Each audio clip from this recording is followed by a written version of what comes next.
This man sees the world through a bizarre kaleidoscope of illogical wonder. Radio X. So that's the sort of thing I do to distract you when I say something unacceptable. Russell Brand. Ray X. You are listening to the Russell Brand podcast. Hello, it's Desert Island Discs. I'm Kirsty Young. With me this week on Cast Off to Island is Noel. All right, Noel's with us on the podcast. Thanks for joining us for the podcast. Bit of additional content. Matt's here, of course. Yes. Terrible attitude. All right, so what we do is we do like a little intro to the podcast. Thanks for downloading it. Tell all your friends. And then we sort of listen to the radio show. Then we analyse the radio show. So have a listen to this radio show, and then there'll be more Noel Gallagher round the back. Do you know what I mean? A little bit of Noel round the back. Have a little go at him. Okay, so here's the radio show. Radio X. Russell Brand.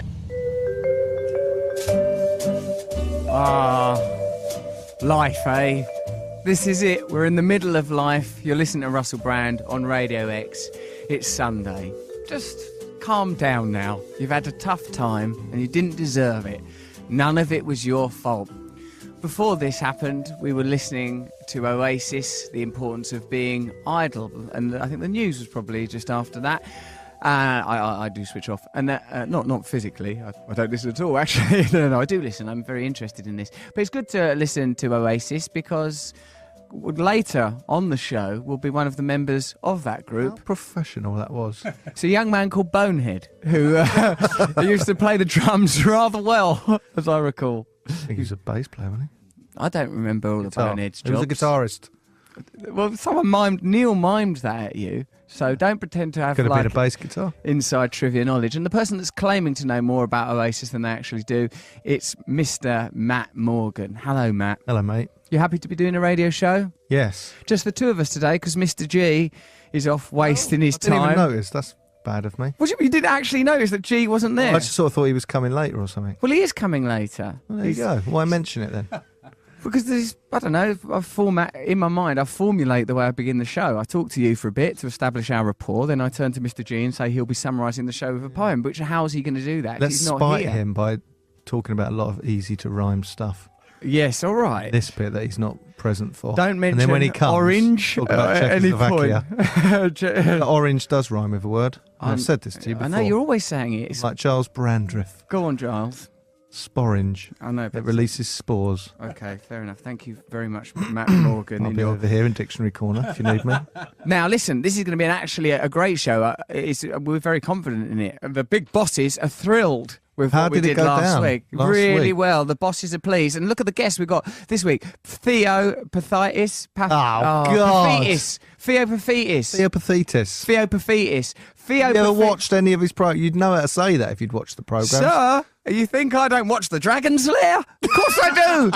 Now, what you do, hotshot young business folks come in and say, hey, listen, I know I'm in the Dragon's Lair, but you griffins, you're going to give me a few quid, a few pound notes to invest in my new bicycle shop. Theopathitis is coming in here. It's getting better. Theopathitis, we're edging towards. By the time he's on the line, which he is going to be, Matt, judging some of your business schemes, some of your get-rich-quick schemes. Well, all my ideas that everyone laughed at already exist, which shows they were good ideas. How about your main business idea? Bother listeners of the show for donations, like a highwayman. Well, he might, if he wants to get in on that. You had the poor lad in the corner. Who was in. it that we had in here last week? A couple of weeks Taylor. back. We had lovely James Taylor. I loved James Taylor. There's meant to be people behind a glass panel. In the second half of this radio show, Noel Gallagher's here. I tried to start it as early as possible to squeeze him right to concertina him to the very end of the show. I've had a word with him earlier. I've said, Noel, we want you to be upbeat and polite. When it came on last time. Too spiky. I think he misjudged it. I don't know what's. I think he misjudged the tone. You know, of like. Well, maybe that's how it was in the old days. It was a bit more. Well, and we've just become more sensitive, or me in particular, I've just become more. No, sensitive. I think that's yeah. He's not changed. We've changed. It's not him, it's us. Like when that woman said, who was it that go? Was it Greta Garbo goes that no, I didn't get small. Movies got small or something. I can't remember what it was. Something like it's that. a fascinating fact. But anyway, there'll be more Russell Brand's Greta Garbo. Greta Garbo.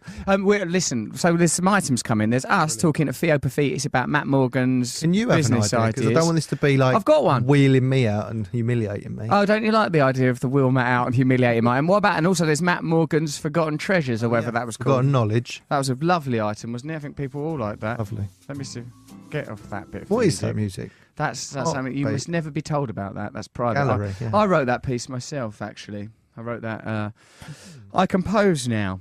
That's one of the things I do. No, so there's going to be a lot of music coming up, lovely records. You can come see me on my Rebirth tour, Birmingham. Oh, it's coming up for Christmas, Leicester. Oh, 6th of December, Brixton, 19th of December. Go russellbrand.com and come and see me live, as people often do. And when I mention Matt Morgan, as I do in the show, normally in a derisory manner, often there are supportive jeers from the Matt Morgan. When I was there. It was just a stone cold silence. No, but actually I'd already said you were there and you'd had an applause, don't you remember? I said, Matt Morgan's here, everyone, and everyone was really pleased. I don't remember that, actually, no. Because you edit things out to maintain a negative worldview. I maintain that about you. When positive things happen, I think you ignore them. You just I might do, yeah. You've got an apocalyptic mindscape. So last night, the big news is the Marlow Christmas lights were turned on by me, and by Jove did it go well. I've never felt more like somebody in One Direction. The streets were packed. I was on top of a double-decker bus with a mayor, Jocelyn Town. It's a good name for a mayor, that, isn't it? Jocelyn Town. That's great. Because it's like she's jostling the town. So the town's jostling tonight. I bet you did. I didn't. I didn't, and we've got footage of me not saying that I can present to you. I made lots of local people very happy with my references. I bet you did a right bum licking. Go on, what do you think I did? Try and do your version of it. I bet you looked on Wikipedia at the history of Marlow. I did do that, yeah. And then you went right in with Marlow, or is it Marlow, or as it used to be known, Le Fur Mo, which means drained swamp. Did you know that? Oh. Of course you didn't, because you don't look into the town of Marlow and its traditions and our cherished treasures. Don't you want to see our cherished treasures? Don't you want to see our cherished... What happened then? So you did a countdown? Yep. Did you do the countdown, or did you just start it? No, Radio Marlow FM did the countdown. But look, what I will say, this is what I've got to get across to you.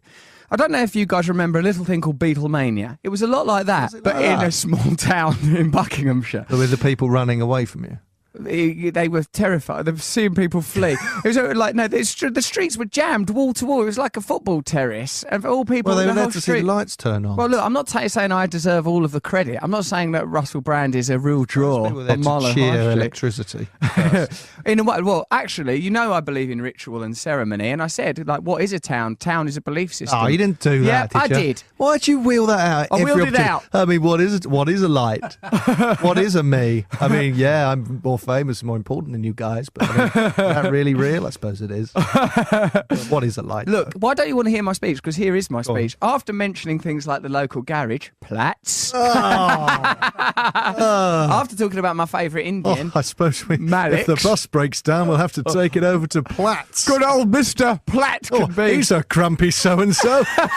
It wasn't stand-up live from Trumpton. It was edgy. It was Lenny Bruce on a Cliff Richard bus. Summer holiday with a real edge. What did you say? I said, well, firstly, I mentioned my favourite Indian, Malik's. I mentioned Tom Kerridge, local chef. I said he's treating the town like Monopoly, buying everything up and all of that sort of stuff. Edgy? Yeah. Hello. Steady on, guys. Bit hot under the collar here. Some of the people I talked about seeing Stephen Kerridge a bashing. I like him. I wouldn't want to be Tom Kerridge right now. He's been roasted. Roast him up. He's as roasted as one of his gammon pies. That's the sort of thing people eat, isn't it? You could have used that. I could have done. I've roasted Tom. At least better cook them one of his ham steaks, one of his tuna fish fries. Come back next year. I'm actually just going to sleep here till then. That was all very good and funny, as you can hear. I talked about seeing Sir Steve Redgrave in his natural environment. I goes, that's the Marlow Safari. I've seen Steve Redgrave rowing. Oh, and there he is. Oh, Steve Redgrave, covered in squid ink oozing from his glands. I didn't do that. I didn't subject anyone to any of that. You thought that? I did think about that. I did think about doing my world-class What if you just launched into... I felt that side of my personality had to be held very much at bay. There were loads of children. There was fake snow. There were people leaning out of windows. It was absolutely amazing. But the thing that turned the lights on, people though... leaning out of windows. One man leant out of a window with a chamber pot full of his own muck. Slung it into the direction of Brand. Look, here's my deep bit of speech. You come here to see the Christmas lights, but those lights, they light up together, don't they? You wouldn't be interested in just one individual bulb, but you're interested in the electricity that surges through them. And isn't Marlow, or any town, a bit like that? The energy that runs through all of us that is expressed in our manifest consciousness. Merry Jesus, everyone. Stuff like that. Oh, dear. And then the lights are actually turned on, Matthew, by like a plunger. Oh, yeah. Like that looks, like if the Wile E. Coyote, he's got going to blow up Roadrunner, and he's got that spirally thing. And that was the hardest joke to not make, was this is an inappropriate lever that you've constructed, because the visual reference you're using there is demolition. You're not using like a lever that's pulled downwards. Yeah, it's like a... Yeah, that's an explosive charge. A countdown. There was a countdown. Been rigged by very sort of clever Machiavellian terrorists. terror merchants, like the Joker out of Batman. Like Joker out of Batman? Like the end of Carrie, you just stood there, everything collapsing and burning. You go, no, why? Come back! Alf's Garage! Remember when I said that thing? What was it? Scott's Garage. Tom Kerridge, beloved Tom Oh, Kerridge. the garage. Platt's Alf's Garage. Garage. Do you think I was trying to say Tom Kerridge? What about that chef, Alf's Garage? I got a lovely salad at Alf's Garage, made it. Oh, it's Tom Kerridge. Tom Kerridge. You can do it, Matt. Come on. What was the name of the garage? Platt's Platt's. Garage. Platt's Garage. Tom Kerridge. Platt's Garage. Tom Easily Kerridge. done. Put me on an awesome carriage. It's a go to Marlow, everyone. It's Christmas time. Well, I hear the lights have been taken down now. Yeah, they took them down. There was a terrible, terrible explosion. Moments later, electricity went for miles around. Now, it was a very upbeat event because, there was some fear it might turn into a public lynching of old Russ. No, of course not. And I brought a lot of my friends from kickboxing, my mates from the Genesis gym. Oh, did you? Well, they wanted to come. I didn't On the bring them bus? just for security. With their fingers in their ears, going, okay, we've got someone at 3 o'clock here. It's an old lady. There's a man leaning out a window. Grab that chamber pot! Quick, smart! Did you feel, was there any... No, it was one of the most... Ooh! I say, sir, we had Mary Berry last year. Fetch her back. Fetch Mary Berry back. Or make a bloody bread and butter pudding quick smart or some sort of tart. Come on. They love it, really. Yeah, it was really good. It was a really lovely event, and I was very glad to participate. And what I couldn't help thinking the whole time there, Matt, is wouldn't that have sounded lovely as a poem? That whole, what we were just saying there, full of rhymes, perfect thing to be in a poem. But where is Mr. G when you need him? Wasting his time at, let me have a look, Grenfell. He's actually doing social work for Grenfell. G's totally involved in community, isn't he? So he's Makes me feel helping terrible. children. I know, because what are we doing for the community? Obviously, there's this. And one of the things that's great about being me, one of the many things, is like many things, I mean too many to list, is that people often say to me, I'm mentally ill, like you, Russell. That's implied by the way they move their eyebrows, or like that other poor fella you do the show with. Yes. And they say, we find it so uplifting to listen to your radio show. I've got a theory about this. I think normal people would listen to this and think, oh, God, they're talking too fast. They keep changing the subject. They never follow through on anything they say. But people with a sort of slightly speeded up brain, they can follow this. It's like dog whistle racism, isn't it? Or dog whistle sexism. Like it's like you can they like it. They hear the dog whistle madness. So if you put this to a mentally ill person, this radio show, they go all normal. It sounds like get on with their shopping. It sounds like the news. Hello, welcome to the news. Yeah, I was in Marlow. Tom Kerridge, back it up, wee plunge. Yeah, but not a mentally ill person goes, yeah, that's good. That all makes perfect sense. Yes. What a fine piece of Just the broadcasting. shipping forecast. They enjoy it very much. So you'll go. We're going to have a record in a moment and an advert and things like that. It sounds so lovely. It's going to be ever so nice. It's so Christmassy. Isn't it Christmassy? But I want to know exactly what you've been up to, really, because aren't you planning to become an outdoorsman? You'll be telling us about this in a I minute. looked after my own children for 5 days straight with no wife to help me. I know. That was a challenge. I phoned you. It was like calling a war zone. It really was. I could Yeah, hear that people was a in low the point. background. That was bedtime. I'm trying to get them to bed, and you don't pick up on the signs. Oh, yeah, no, I need to get these two to bed. Well, I suppose. Bed. What does it mean? The ritual Is a of bed. bedtime. Have you ever heard of quantum theory? Listen, Russell, they were literally both of them screaming. He's like, Yes. well, it sounds a challenge. Anyway, quantum theory. Yes, in a hurry to get the kids to bed. Yes, that's a great analogy. Aren't we all in a hurry to get our kids to bed? Moby Dick. Let me read a small reading for you. Majesty, your late father and I would enjoy the spectacle of the Christmas lights, and as the illumined sky would twinkle and sparkle, the two of us would exchange a glance, knowing that the real glow was to be found elsewhere, twitching betwixt the thighs of a canine, and we'd scramble away from the crowds, Majesty, and make our way across the cold flagstone floor of those Victorian streets to a lowly cur couched in the corner of a courtyard, trembling with anticipation. Then your father, Majesty, would grip his tail right at the stump, and I would grip the appendage between my finger and thumb, and your father, knowing what was coming next and barely able to conceal his laughter, would produce his vanity case and take an emery board, and then, first quickly and then very, very slowly, file at the tip of that ancillary organ with such aggression that before long a flat surface was revealed, and within that surface cells, and within those cells larvae, and within other cells eggs, glistening in the cross-section flatness like a sweet honeycomb, Majesty. Okay, let's have some adverts, and what? And then straight into Theo Paphitis. Are you sure?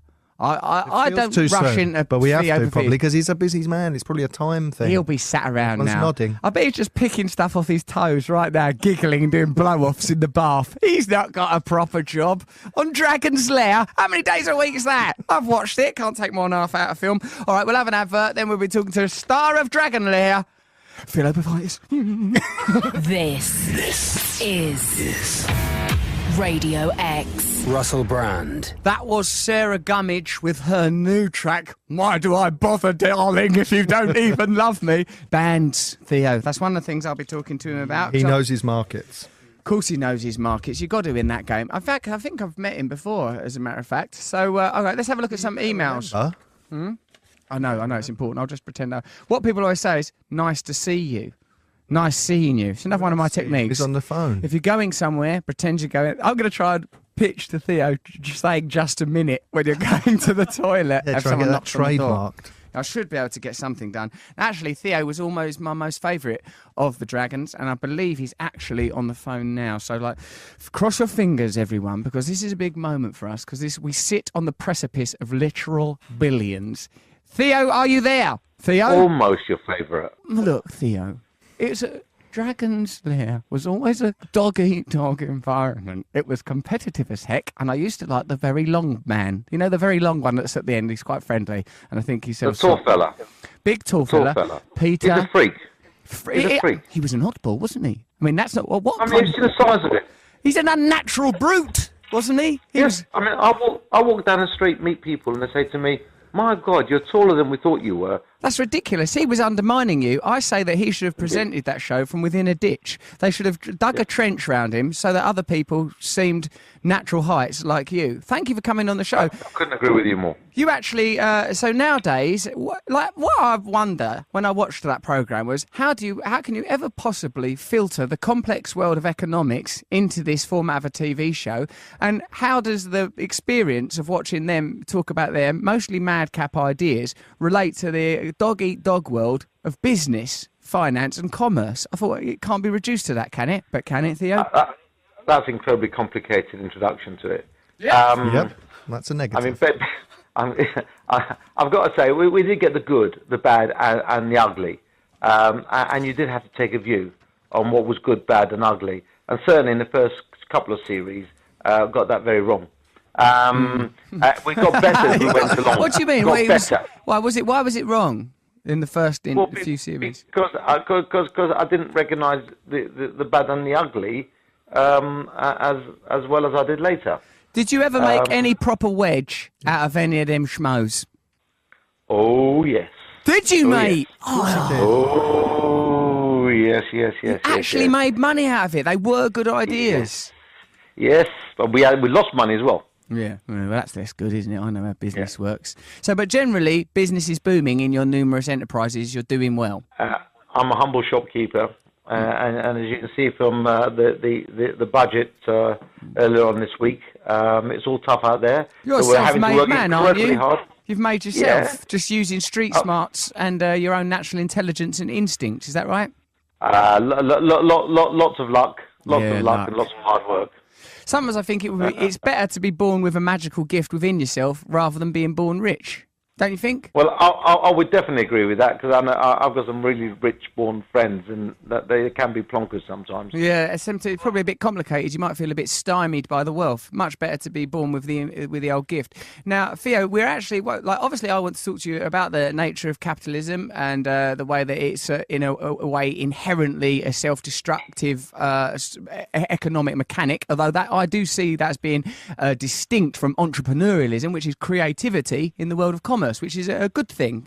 But before we get into the complexities of global economics, let's step down several hundred rungs to the lair of Matthew Morgan. Matt Morgan, who I do this show with, is my very, very dear friend, in many ways a spiritual partner of mine.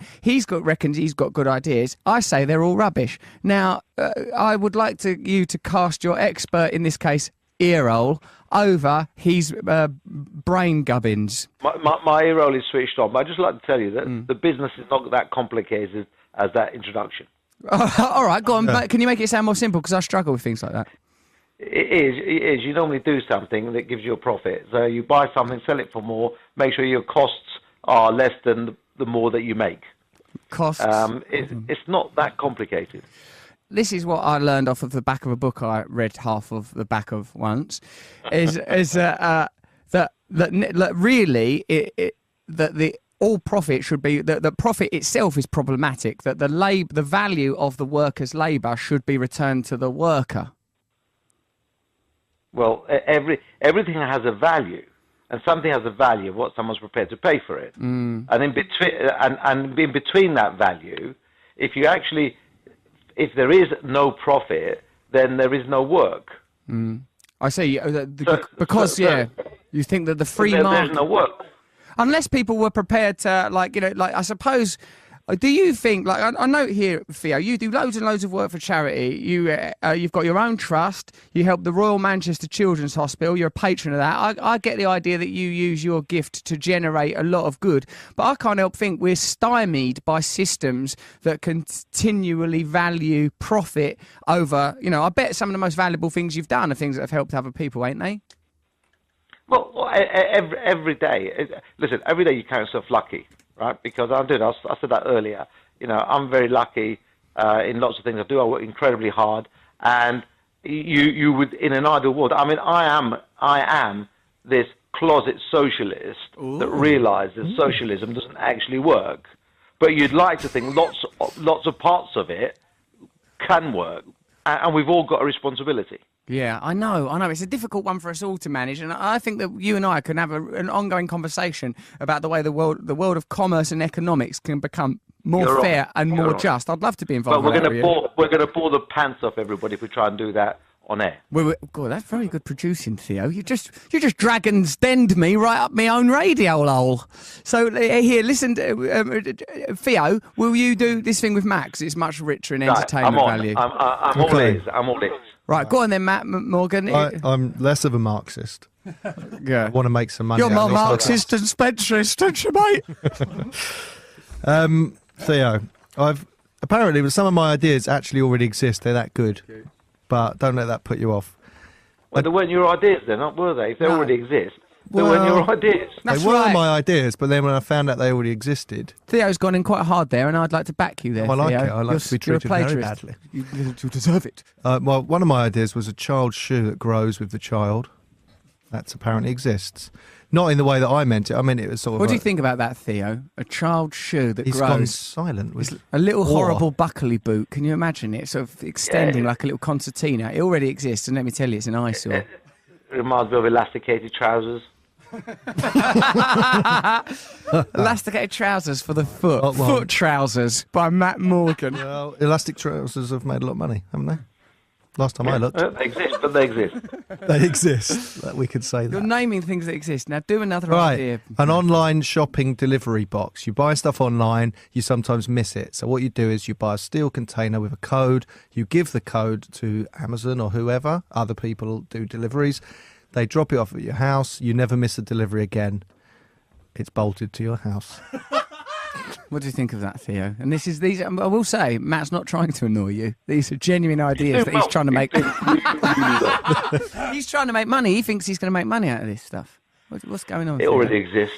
People have got boxes. All right, then, That's in geometry in ancient Greece. Let me drop Theo's the big from. one. Theo, do you know anything about apps? Apps. You in that market? Yeah. Right. Yeah, go for it. It's getting flash now. Can you hear me? You might want to sit down for this.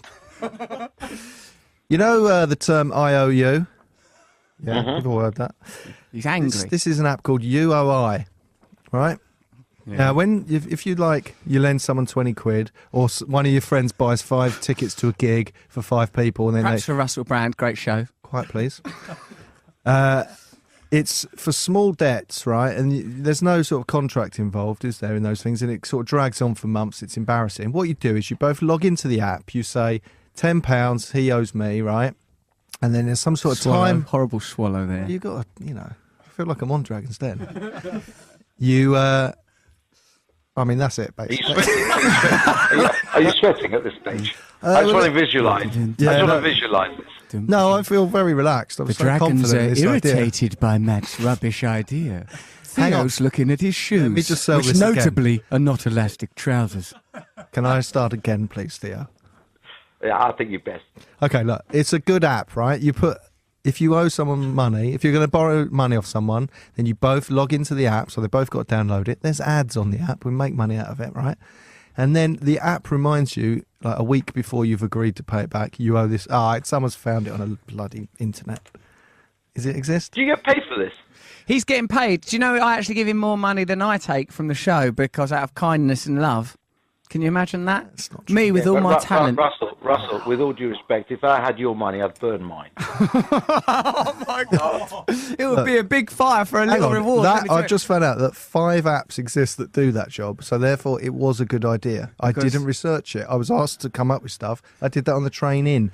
Theo, imagine that. Theo, I want to blow. Have you got any comments on Matt Morgan's lousy ideas, which is what I'm thinking of calling this item? I think the good news is Matt should just stick to his day job. I mean, there's no question that he's in the right environment, right? And he shouldn't try and branch out, because he's going to starve. Theo, you will starve to death on the basis of your ideas. That is from a professional business person. Theo, here's my idea. Are you ready? Go for it.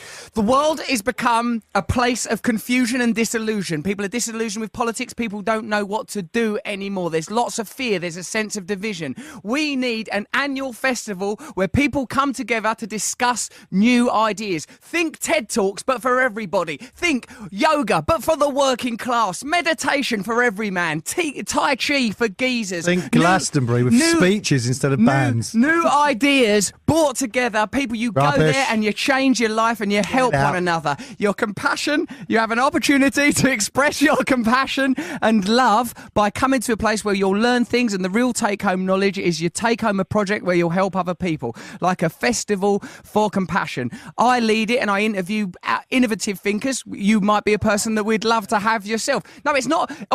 People are holding up festival ideas, but all those festivals are about hedonism and consuming alcohol and consuming drugs.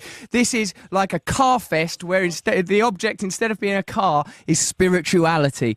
A new way of becoming spiritual, a new way of people coming together. A festival of togetherness built around new ideas at a time when the world needs new ideas. Theo, it's over to you, sir. Well, I couldn't agree with you more about being disillusioned about what's happening out there, because nobody knows what's happening out there at the moment, and you certainly wonder whether politicians know what's going on out there at the moment. So we're all doing our best in our own little world. Did you know, strangely enough, I was only thinking similarly the other day. Oh. We need, no, seriously, but not quite as eloquently as you just put it out. We need something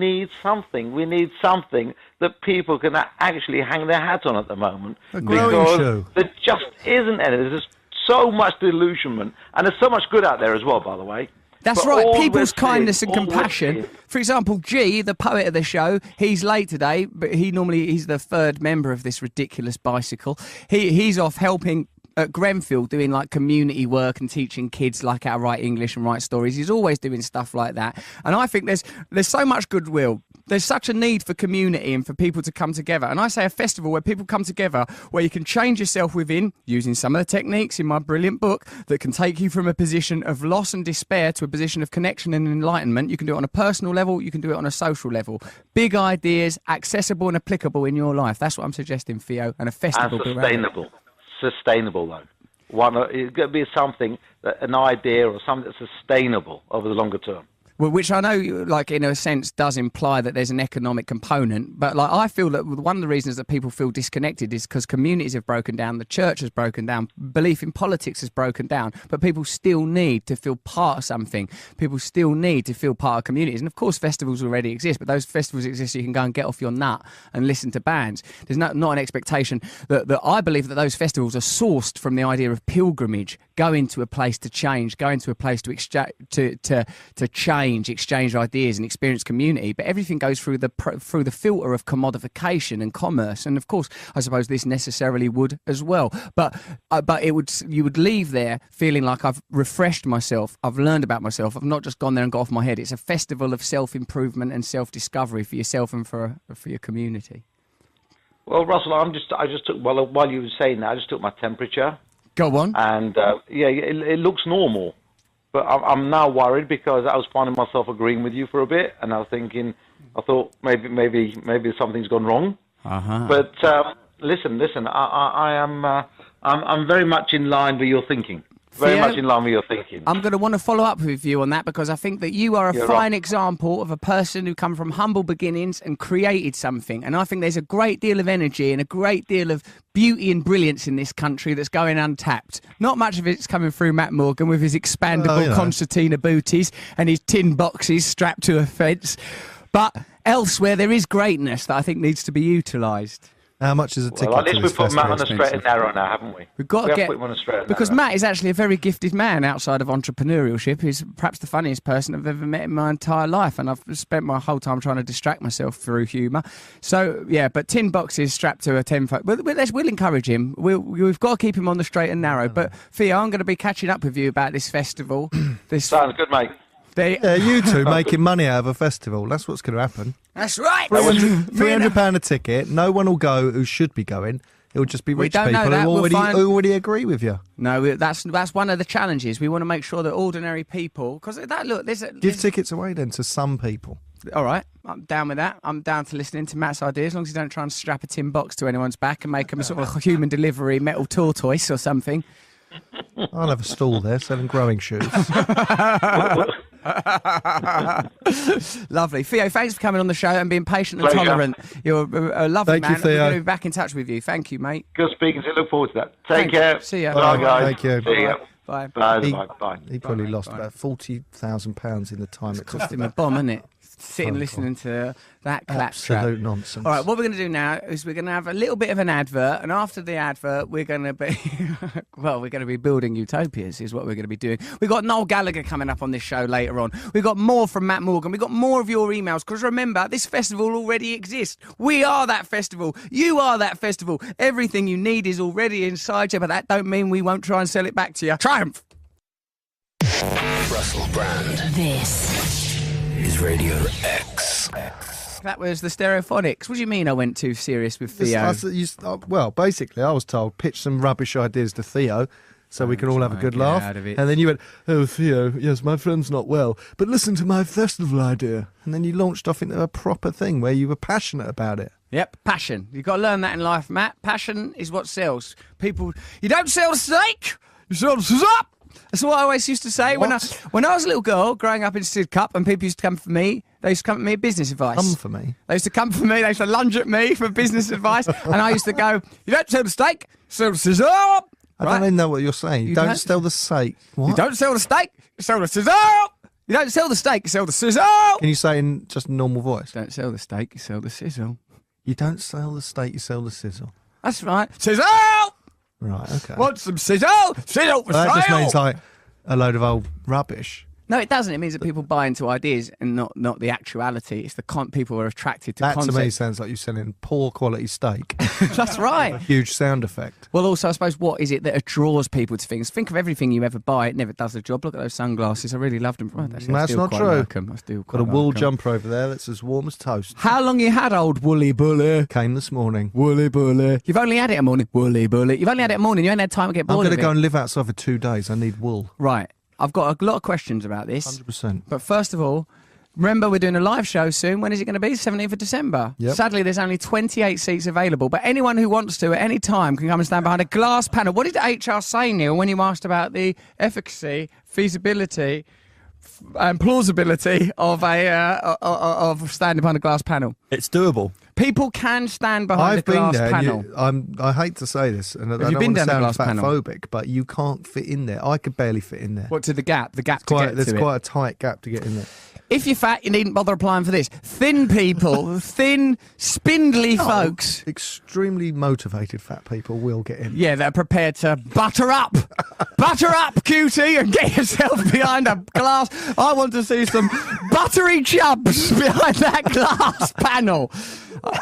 A nice buttery chubster wedged all in like an aquarium of skin right behind us. You don't sell the steak, sell the sit up. You don't sell the steak, sell the sit up. You can come behind a glass panel. How big's the gap? I think I can get behind it. And You'll get in there. I'm very thick at the hip. No, you're very slim.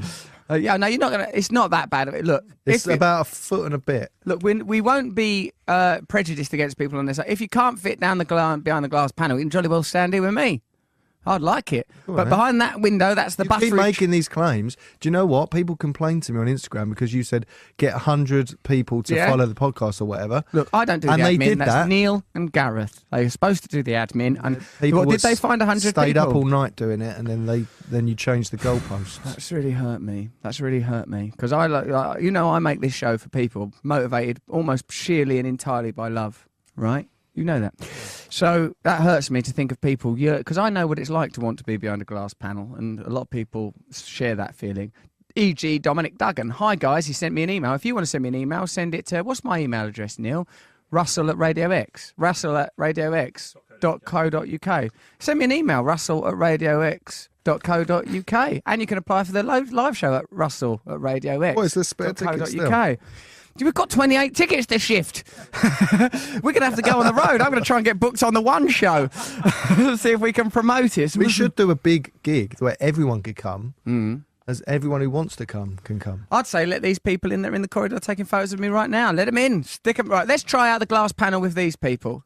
Come here. Do you want to go behind a glass panel? They can't hear you. They're through a glass panel. Oh, no, that's one of the problems. The glass panel is soundproof. No one can hear a single thing. Now, Neil is going to experiment now with putting Neil's worked out a corridor way workers. of someone being in there and being able to talk to us. That's brilliant. That's exactly what we want. the Someone behind a wrong glass way. panel. Dominic Duggan sent us an email at russell@radiox.co.uk. You can send us that, or you can tweet me at Rusty Rockets.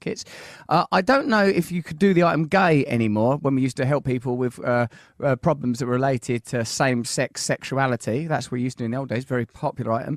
But I wondered if you could help anyway. I've been a fan of Oasis for many years. Admire both of those Gallagher lads so much. Recently, Noel has taken to putting topless photos of Matthew McConaughey up on his thing, and I think he's going through something. Could you guys help him through this time and to finally embrace that he does like women, but he likes men an awful lot more, which used to be When the he slogan puts of them our on own his gang. thing, it means on his Instagram. It's right, not an appendage of his anatomy. No. So Noel Gallagher's putting topless pictures of Matthew McConaughey, not on an appendage of his anatomy, but on his Instagram account. He does do it. I've seen him do it. He said he met him in Brazil, I think, at a wedding. Yeah. Did he? Something like that. And Went to a Brazilian wedding. no, This he is went Noel. to someone's wedding. It was like, I don't know. Don't get caught up in the Yeah, details. don't get But caught anyway, up. He'll be he here met him later. and he loves him. So one of the things we'll be asking Noel, who's here What's doubtless going on to with promote Matthew his album, McConaughey? why do you love Matthew McConaughey? Can I say I'm Yeah. impressed that you can say McConaughey? Well, what do you think I should say? Oh, McConaughey. McConaughey or something? I Matthew don't know. McConaughey. Matthew McConaughey's better, isn't it? Sean Connery. Okay. Now, I'm looking at Neil, the producer of the show. He's behind a glass panel and he's with a woman colleague, possibly. Or just colleague if you don't give gender adjectives to humans, which I'm thinking of never doing again. Right, go on, let's hear them. I think they can talk from behind the glass panel. Hello. Hello, What is your name, please? Abby. Hello, Abby. What are you doing behind that glass panel? I don't actually know. I didn't even realise this existed. See? It's nice, isn't it? It's like a whole new room. That's right. And people disparage the glass panel, Abby, but actually it's a wonderful utopia, isn't it? It's a little Terrifying because you're just hanging out over Leicester Square. Yeah, but I like that, to be hanging out over Leicester Square behind a glass panel. Well, you're actually between two glass panels. You're in the glass. The other one's a window. It's like you're a fly trapped in double glazing. Yeah, but like on one side it's a window looking out into London's Leicester Square, and the other side it's a glass panel coming in here. And Abby's in there. Abby, do you work here at Global or Radio X or something? I do. Yeah, I do. I work down the corridor. Well, now the corridor is going to seem like a post-apocalyptic wasteland now that you've experienced the wonders of the glass panel, isn't it? It really is. I feel like I could come here every day. You can. So we could put people in there, but And so can others. they need an earpiece and a mic each. Well, that's only if they want to listen to the radio show, and why would they? You know, they could just be in perfect silence behind a glass panel watching us. Who are the fish? Hey, when you're at the zoo, are the animals watching us, man? Or are we watching the animals? Like, see, the glass panellists, they could be behind there, free as birds. That's what I think, watching us. It's a good item, isn't it? It's lovely. Is this the best thing that's happened to you, perhaps, or possibly even in your whole life?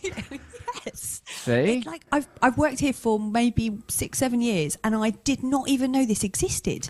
It's wonderful, Russell. On the Russell Brand Radio Show, what we do is we open up whole new worlds. We show that paradise is within your mind. Ooh, baby, do you know what that's worth? Heaven is a place on earth. That's what it is. As it says in the Bible, the kingdom of heaven is within. That's, I believe, our Lord Jesus said that. Okay, now turn off their power. Turn off their microphone. Turn off the panellists, the glass panellists. I like them being there. Chair over the little door. No. What, you want to trap them in a glass panel? Oh, like you're a madman. All right, well, thank you, Abby, and thank you, Neil. So the glass panel idea lives and people can become behind it. Send us an email if you want to go behind a glass panel. Remember, if you're of larger proportions, it could be fat or it could be muscle. You may have to be wedged down that panel good and hard. Butter them up. Buttery chubsters behind a glass All right, panel. well, let's say that everyone has to send in an email saying they want to be in there. Then we put them all in a hat and 10 are chosen or something. Sure. That just has to be a system. Yeah. Has to be a system. All right, mate. There has to be a system. Yes, dear. Yes, dear. Yes, dear. So, all right. Well, I think that's going well. Matt, so you're planning... Look at this from Daniela at Adagio Teas. Don't drink Adagio teas. Filthy stuff. Drinks like we don't drink Adagio's tea. It will... All the enamel will come off your teeth. Don't make slander catchy. Catchy slander. Hey guys, I'm looking forward to the live Christmas show and we'll be sending festive teas no matter what Russell says. Ugh. I'd also be super happy to arrange some Adagio gifts for the audience. Vom. I'm working on a special MMAS themed tea collection. Yuck. Hopefully it will blow your socks off. It may be the most obscure thing this company's ever produced. You won't be able to get your socks blown off because you'll have your feet wedged into stupid Matt Morgan's elastic trouser shoes that Theo laughed off of the radio. Okay, so Daniela from Adagio Tea. Don't drink Adagio teas, bloody stuff. They're going to provide tea for the live delicious show. tea for the live event. That's going to be fantastic. Noel Gallagher coming up later on this show. What a show it's been, Matt. So you're planning to embrace the wilds, are you? I am going into a part of the Essex countryside, which is private. Why are you doing it in a private woods? Because that's basically just a theme park. Because you can be asked to be, someone can ask you to move on. Who's going to come into the woods in the dead of night and ask you to move on? What are you I'm going to planning have a big do fire. I'm going to be hooting, running around topless. No, I'm just. Are you going to embrace your animal masculinity? God, I've already embraced it. I've been thinking about this. Is this vengeance because your wife went away for a few days? It is, isn't it? No, It's a I want vengeance to trip. say now, this is Your not wife went equal away, 5 days in Tenerife. This is not a contract which I've entered into. This doesn't cancel out. I still am owed 5 days in a foreign country. No way. 2 days this in is a a wood. spite camping because Katie went away for 5 days in Tenerife to get away from a very difficult family and an absolute arse of a spouse. Oh, you silly arse! Like, to get away from her spouse, you're going for a vengeful trip to a wood. Well, who's aren't the you? victim? It's freezing cold. It's going to be hard. It's going to be. I've got to take everything I need with me. Guess who's the next guest on Under the Skin? Ed Stafford. No. Stafford. And I bet you haven't watched any of his programmes. Nope, not one. Ed Stafford. I've not even seen a clip. I don't know what he looks like. I You can walk are past him in a corridor. disgusting. Look, I like Ed Stafford and I'm going to grill him. He's going to sign my jumper. I'm going to bear grill him. Do you want him to sign your woolly jumper? No, not my jumper. How are I you was gonna gonna phrase bring it? a I'll play knife Ed or an axe, Stafford. but then I thought that's a bit dodgy. Yes, of course it is. Of course it is. You can't go around armed anymore, mate. Now listen, let's play out how the meeting with Ed Stafford may go. I'll play Ed Stafford, you be you. You have no concept of who he is. Hello, dear. Oh, who's this? Who's this slice of dreamboat floating my way? All right, Ed, can you sign my axe? No, thank you. I don't dilly-dally with nincompoops. Now, on I go about my merry way. I could survive anywhere. Oh, I'd love to What's be the there name on of your that glass programme, panel. Ed? I don't think about the names. I stay in the moment. Survival's all about surviving in the moment, you see. This is completely serious. Under the right? skin You're going to with Russell interview him Brand. about stuff. You don't know anything about You wait till him. you hear it. I didn't listen. Matthew, let me tell you something. Let me let you into a No, little secret. I know what you're I gonna don't know say. anything about any of the guests that I've already interviewed. And let me tell you something else. I don't care. No, I do care.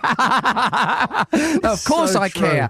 I do care. But I say, Yeah, get they him are in. all just fresh. different. Listen, Fresh, see? That's the advantage. I'm you fresh. see those people Fresh. as various Exciting. mirrors to see yourself reflected in. Yeah, but isn't all relationship? Oh, here we go. But what is a mirror? I mean, Theo, what is Marxism? But listen, Theo, Matt, him into or that. whoever you are, Come on here. with each person that you, Bolshevik. each person that you interact with, whether it's a deep and intimate relationship or whether it's a fleeting exchange, you only access the part of them that exists in your own consciousness. You don't know the depths of different characters, different people's lives, unless there is something happening on an essential level. You're just meeting the part of you that interacts with them. That's beautiful and everything, but that is Thank you. simply being used as an excuse for not having Yes, it researched the is. guests on your Yes, podcast. it is being used as a good excuse, and that is a very good excuse. Oh, and dear. now, thanks to you, a little girl called Sarah Bainbridge has had her Christmas ruined by this guy, Adgert. This is Radio X. Russell Brand. Russell Brand. You're listening to me. Wait, hang on. X. Back off, love. Back off. You're listening to Russell Brand on Radio X. Well, we've listened to Noel then. We've had Oasis, Noel Gallagher, and later we're going to be talking to Noel Gallagher. Come on. What is this? With his own private little network. That's what it is, isn't it? Then he'd been in here yesterday doing a big, long interview. How much Noel Gallagher are people being subjected to on Radio X? It's too much for people, isn't it? We're all sick and tired of him. He's coming up later. It's Noel Gallagher. What's the name of his new album, Matthew? The Man Who Built the Moon. Silly. Childish name for a record. Right, well, anyway, he'll be in here later now. He's a brilliant genius, isn't he? We'll love him. And knowledge. Right, okay. Now, Matt Morgan recently, when asked to come up with an item, did that, and it was called Forgotten Knowledge, or as it's become affectionately known by you that listen to this show, Forgotten Knowledge, or Nan Knowledge, with Matt Morgan. Hasn't the world become a little bit complicated? Have we forgotten what's important? I haven't, but some of you have. And now it's Forgotten Knowledge with Mr. Matt Morgan. I haven't actually got any more. Oh. I've got some. No, someone sent me a message. Listen to this Someone sent that, yeah. on Instagram. I'll find out their name later. And they said that someone told them every time an old person dies, a museum closes its doors. Why? Oh, because the museums are for the It's- old. Yes, it's a metaphor for the knowledge that Oh, that they're a person's lost. museum. You fool! They're the museum. They don't say, oh, No, well, I it's mean, beautiful. we're going to have no museums left. Hang on a minute. What's that? Natural history, science. Oh, my God. We're down to our last I went at few. the British Museum. Some girl called Elsie had died. They just shut the They door. shut the door. It was just yellow tape all over the bloody place. No, it means there's ancient knowledge lost. See people as a museum. People should interview I their get it. nans. You're a museum. Nan is a museum. Right. This is your homework for this week, Radio X A listeners. little gift shop had closed. I'm trying to do something here that's good. Come on. And this is it. What you got to do, right? This is your project for this week. Go up to your nan, and if your nan is sadly dead, go up to someone else's nan and go, give us some nan knowledge, a tidbit, right? But say that bit very clearly because you don't want them baffled. Go, Nan, give us a tidbit, a bit of secret nan knowledge from yesteryear. Don't wink while you're saying it. You'll confuse them. Nan, give us a tidbit, a bit of secret nan knowledge from yesteryear, and it must be rubbish. E.g., Matt came up with a bit last week. What was it? Pick apples in the moon. Yeah, in the moonlight, not in the moon. Isn't that what Matt's? Would it? Is that Noel's new album? Nan, get on the moon with your nan and pick us an apple. Listen to love. this, actually, because Harrison has sent us an email Thanks, about Harrison. this brilliant item of mine.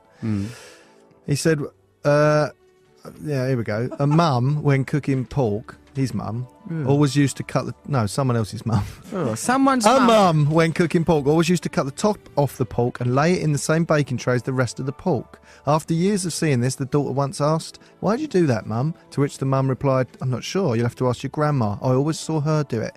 The grandma then explained that she only cut the top off the pork because it didn't fit in her baking tray otherwise. So a totally unnecessary thing for the daughter to do. Nan knowledge. See? Well, that was silly Nan knowledge. Now, taking Nan knowledge to a new dimension, we have here, about to enter, the king of Nans, the god of Nans, a man who you actually look beautiful. Oh. You look so handsome. We're actually broadcasting, right? We're not broadcasting, we're making radio right now, and into the room has come the chosen one. Oh, look, he's actually walking around and giving me a cuddle. We made a decision to do it. Hello. What a joy. How lovely to see you. You look really handsome. Very cool. I was going to say welcome to Radio X, but it doesn't seem like an appropriate name anymore, seeing that it's basically the Noel Gallagher promotion network. Like, I mean, all we've done, we've played... All I've done is I've been here for 2 days and just gone home. That's Stick some cans on, mate. Stick some cans on. We've played... We don't do cans. Put some on because there's nice music. There's a music bed that you might enjoy. Because for Matt's item, well, you're not going to. It'll mess my magnificent hair up. I'm telling you now, you're fighting a losing battle, darling. I don't care. That ship has sailed. I'm prepared to lose that battle. Well, don't you want to listen to this musical bed? No. It's a nice musical bed. Welcome now on the Russell Brand Show, which is a subsidiary of the Noel Gallagher Promotion Network. We have Mr. Noel Gallagher here to promote his new record, My Nan's on the Moon. How's it going, Noel? Nana Moon. It's going pretty well. Oh dear, don't make an album that's artistically ambitious, darling. Don't try to use a different range of influences. I knew there was a reason when I left the house, thought, shall I bring him this? No, you can download it like everyone else. Did you not bring the CD like you pledged to? I knew you were going to mock it. I actually, before you come in here, I've been saying such nice things about you. Really? Why is it that when we see each other, because I say lots of nice things about you, but I can't bring to say them to your face. Why is that? Or even on the phone. It's weird, isn't it? Yeah. Because that's right. When you're not around, you end up in a tryst. Yeah, I think there's a tension. Yeah, I think it's got to happen on it. I get on really well with your family. I get on well with your wife. I get on well with your daughter. I get on well with your boys. I love them all. But me and you, there's a tension has evolved. Yeah. You get together and it's like. Do you think it is a circle each other like sharks? It's interesting, isn't it? Come on, let's try and be nice to each other. Be nice. Not just for ourselves, but for the radio show, for Britain in general. Okay, and it is a Sunday after all. It's a Sunday. God, he's professional, isn't he? It's a Sunday. People are listening. People come here for a sense of community and togetherness. Or, you know, people like Noel come here because the whole of this radio station, it seems, is dedicated to the promotion of your new album. Somebody gave me an award here because it's a fact that on Radio X you're never more than 50 minutes away from them playing a song that I've written. It's amazing. It's amazing. You're completely dominating the content. Yeah. Do you want to talk about the album in a professional way? Come on, let's try a little bit of it. Well, because otherwise we're going to drift into what's been going on here, forgotten knowledge, things that we learned from our nans. I've been talking about the album for ages. All right, then. Let's ask Noel if he's got any forgotten knowledge. Have you got any forgotten knowledge? Things that nans knew or like told, you know, like... Both my grandma and my nana were from the Republic of Ireland, and they were born in the 30s maybe. So who knows what they've forgotten? They were born before televisions and all that. Then they pass nothing down to Peggy, like a bit of nan knowledge. Swearing. My grandma, she had a vicious tongue, and I got that off her, and she smoked like a trooper. And I always have this vision of her. She could eat a meal, drink and smoke at the same time. That's impressive, actually. It is impressive. Do you reckon she smoked in the bath or the shower? Never had a bath where she came from. She washed in the river. Did. Washed in the river or the sink or something. Or just in the spit of a coal miner.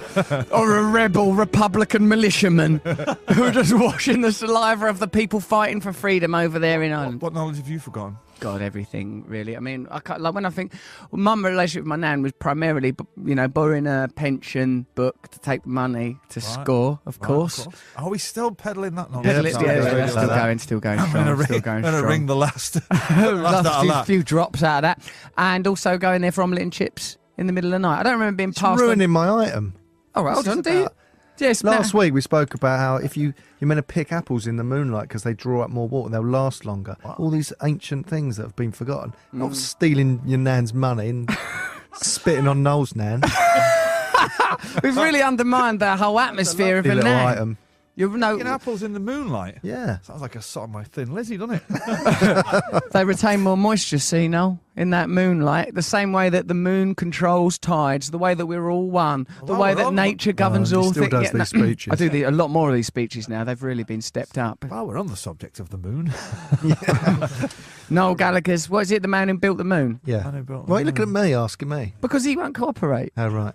So it is called that. Well, it's very good. Yeah, it's very good. G's not here. He's doing charitable work. So that's where he's doing? gone, helping out people that were affected by Grenfell. So that means that now, thanks to that, poetry. Are you a poet? You're not going to get a poem out of Jenny May Finn.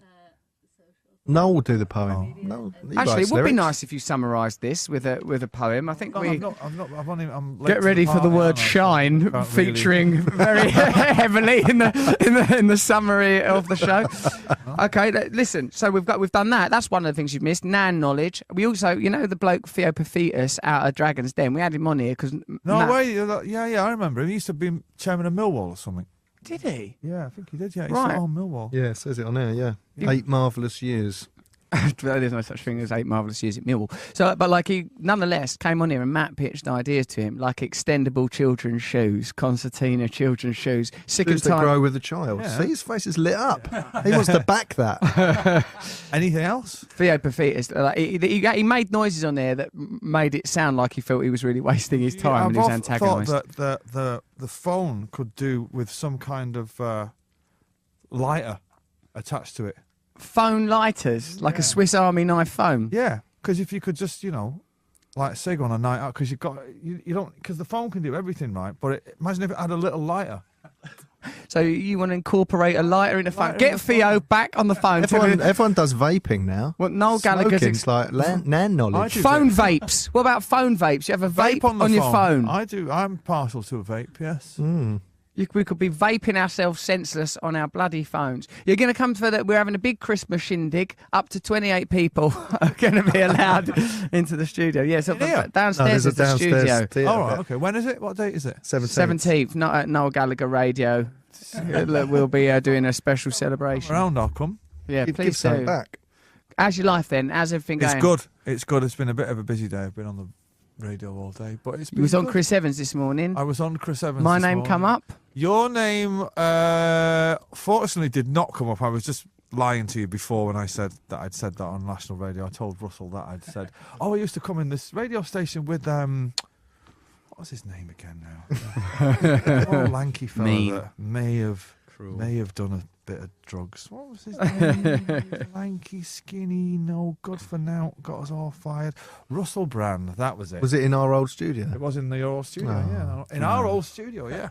Oh. I'm just glad they kept the place open, that they didn't seal it off like Gloucester Road or some sort of place of national tragedy that needed to be sealed. Right, listen to this. This is actually some content from listeners, and I'd like to pass on this question to everybody present. It's Edmund Nash. He says, hello to all of you. I'm new to this podcast. I've given it 5 stars. It's fantastic. Here is my question for you. Would any of you accept a knighthood if that knighthood were offered, or in the case of Russell, as it inevitably will be? No. Would you accept any kind of gong from Her Majesty? I don't think it'll ever get offered, and if it did... Because of the cup of tea drugs? Maybe because of that. In the 90s, I was... Stay on mic on your own radio station. Sorry. No. Is the question. Because you think you're identified as a countercultural figure? No. I just couldn't be bothered with the day out. Yeah, go in there in that. If they maybe sent it through the post. Postal gong. You know what I mean? Like it was delivered by a drone.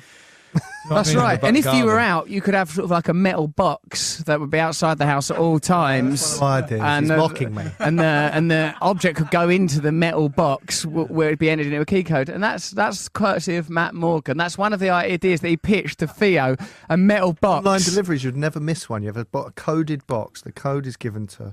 His face is lit Theo up again. spat his tea out like Del Boy at that idea. He was absolutely flabbergasted. Well, what about you then? Would you have a knighthood?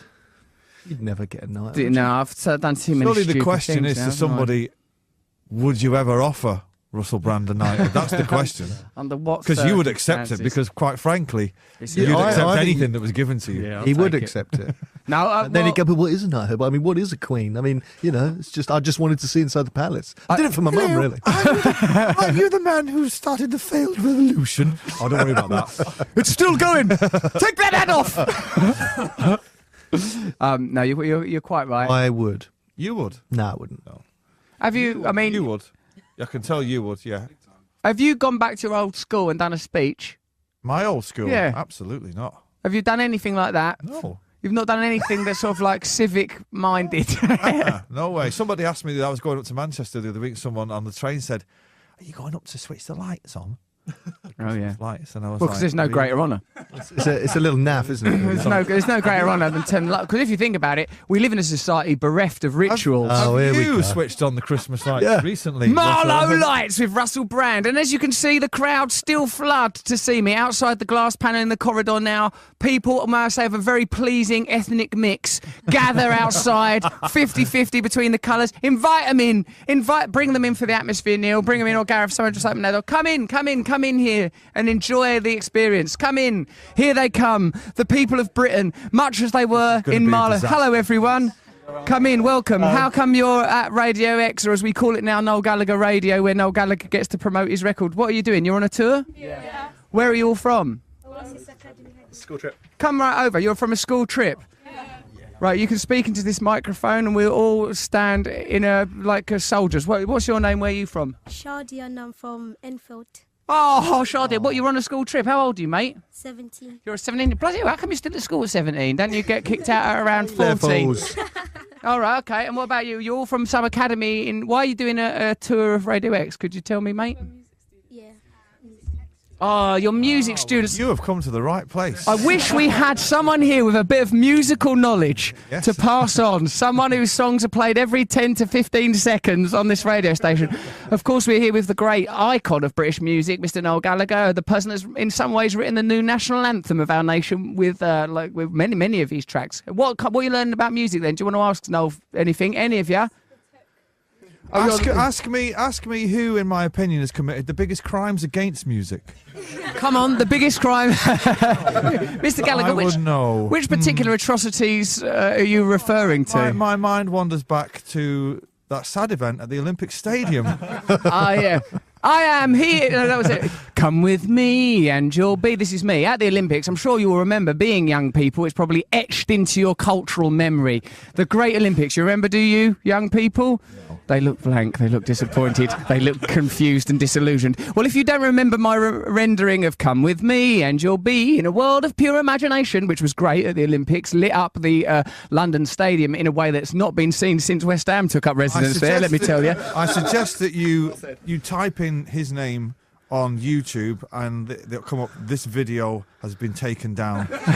Taste reasons. Horrific content.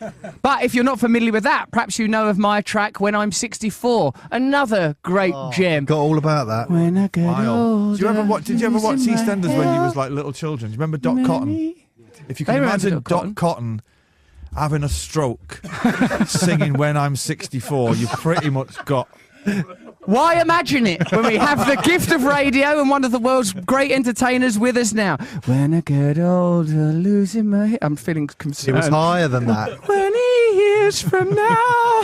You still wish the children look really well. They're not children, they're young people, but they look sickened. What's your name, young fella, my lad? Come to the microphone. I sense content in you. I'm Liam. Liam, how old are you, mate? 17. Lovely name, by the way. 17. You're 17. And what's your angle on music? I wanted to be a producer when I'm older. Where are you from, mate? Enfield and all? Yeah, I'm Enfield, yeah. Nice one. What kind of stuff are you into? Big Shack. House. You into Big Shack? House music. What sort of house music? Because I know a lot about that. I'm sort of like into MK at the moment. Yeah, MK! Oh, MK, old son! You know, like, I can't get sleep at night unless I have MK. I put it on the wireless, I do, and I listen like mad to old MK. What else are you into? Sort of like, well, my favourite song before was House Every Weekend. I love that track. I love that track. Well, I mean, do you know this? 'Cause you've got a daughter who's a... do you know what he's talking about, young Liam? I'm aware of MK. Do you? Yeah. someone's turned on the TV now or the radio, I don't know anything that's happening, and often it's my own show. Very challenging times, very challenging. Well, thank you, young people, for coming and contributing. You have spent time with one national icon and a man who used to be in Oasis. Thank you very much for joining us, you beautiful young people. Good luck in your careers in music, because I believe that children are, in fact, the present, yeah? They're actually the present is what's happening. See you later. Thanks for coming. Do you want anything? What do you want, mate? Do you want to get a photo? Because you've not gone. Liam's stuck around, which is uncustomary. Let's face it, given the lad's name. I'll do that. Good lad, Liam. Nice one. No, you can't have a photo. No, of course you can. No, go round there, go round. Oh. Did you actually not want the photo with me and you did it sort of out of politeness? He's been listening to a lot of Oasis. Why didn't you say that when I asked you about your favourite music instead of saying I like MK Dons? Mate, good luck. Look, see, he's all moved by Noel. See that's a young person, 17, genuinely. He's gone out there beaming, smiling. Well, your shtick is transient. Almost it's culturally significant. Absolutely timeless cultural artefacts and a fluid flow of generations. That's right. I'm not arguing with that, mate. I'm not arguing that. I've been one of your great supporters. I think you're a great genius. We're going to have. I mean, it seems ironic. We're going to have an advert because, frankly, the whole show is an advert for Noel Gallagher. But let's have an advert that we've been paid for in a more direct way.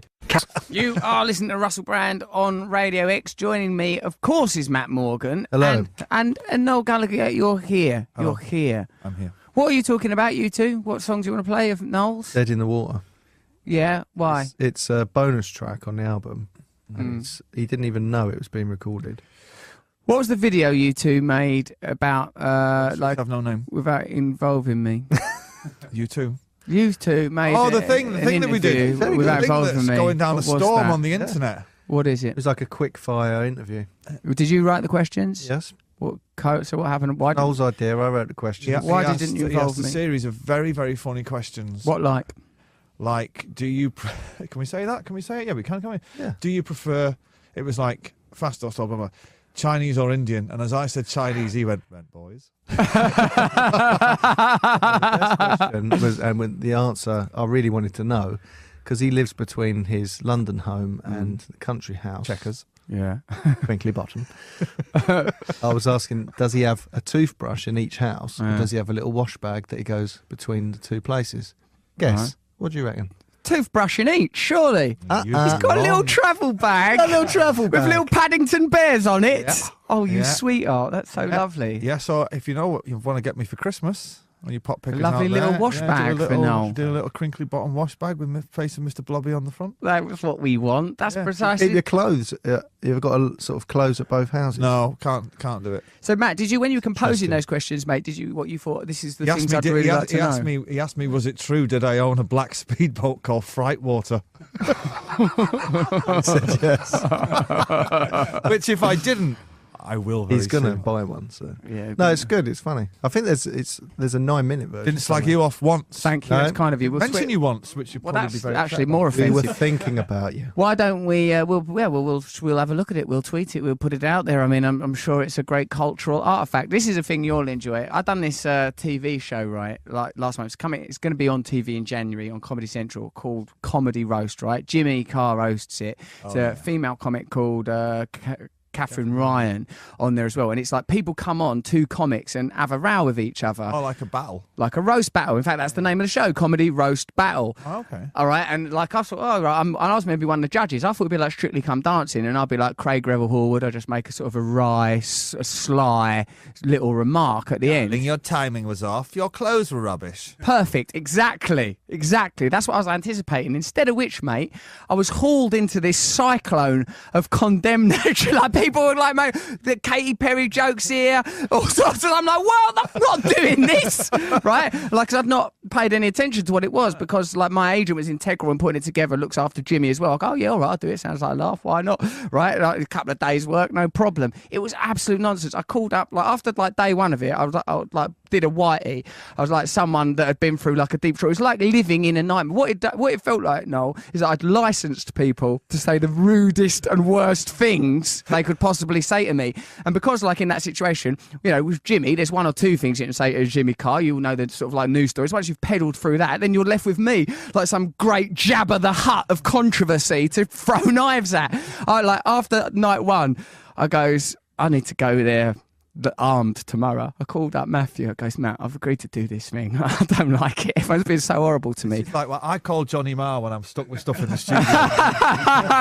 He is your Johnny Marr, isn't my he? Johnny Marr. I called him up and I goes, this is horrible, this show. Can you come up with some, like, just firstly some generic put down? I goes, I don't really think like that anymore. And can you come up with some generic put downs for me? And then just some specific stuff on, like, maybe Jimmy Carr and Catherine Ryan stuff. And Matt goes, yeah, all right, mate. It was like I'd gone to some, like, the email that he sent back. Matt, I can't say any of this. This is the cruelest, darkest stuff. I was laughing, but I was going, oh my God, Jesus. Well, when you unlock the door with that fella over there, it does get pretty breezy. It was like going to someone, like, if you involve the mob or something. It's like, oh no, this has got out of hand now. Yeah, we've burnt the restaurant down. They're all dead. Just like knowing you had it there. Sure you want to go here?